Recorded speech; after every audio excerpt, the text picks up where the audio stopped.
Let's have a look at finding the equation of a hyperbola graph.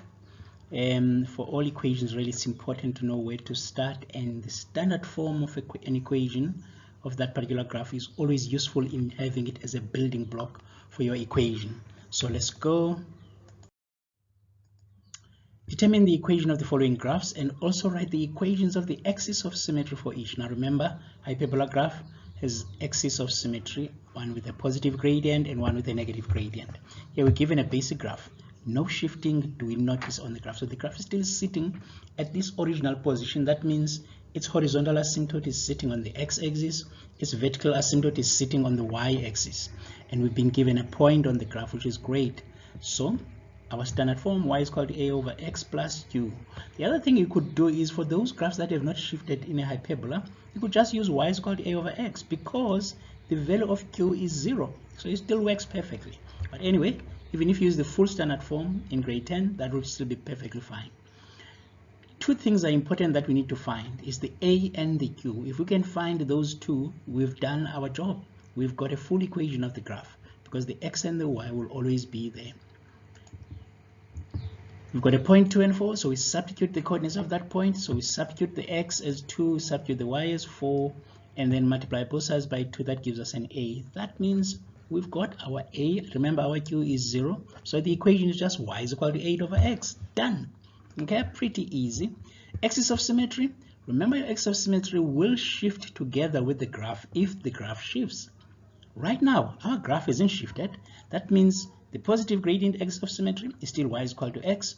The negative gradient one is still y is equal to negative x. And that's it, done. Let's look at number 2 here. Again, this one now has shifted down 2 units. We can even see the equation of the asymptote there.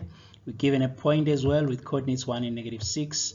So let's go and find the equation. First, again, you want to have a look at the standard form. Substitute what you've got. When you substitute your value for q, that is negative 2, and then the x and the y coordinate of the extra point given, and then solve, and that gives us an a value that is negative 4, and then our equation y is equal to negative 4 over x minus 2. Axis of symmetry, hey, this now is a graph that has shifted. Now remember, your axis of symmetry also shifts similarly to the graph. So if the graph goes down 2 units, your axis of symmetry are also going to go down 2 units, both the negative and the positive gradient one. So what happens here? We just introduce that negative 2 that shows the shift of the graph by 2 units down. And those are the equations. Done. Here's another one. In the following diagram is a graph of f and a graph of g, and we're given the equation for the graph of g. It's g of x is equal to x plus 3. It says determine the equation of f and also write down the equations of the axis of symmetry of f. Well, they haven't given us much, but indirectly, and do expect this in equations, in graphs, where you find that some of the information is given to you indirectly by giving other information using other graphs or other means in the sketch. So in this case, we notice that, oh, hang on, our graph of g, we've got an equation for that.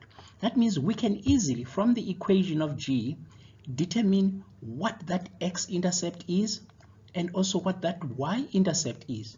And that will assist us in finding the asymptote of the graph, and that will be good enough for what we're trying to do. So we already know from the equation that that graph is cutting the y-axis at 3. So therefore, that asymptote is y is equal to 3.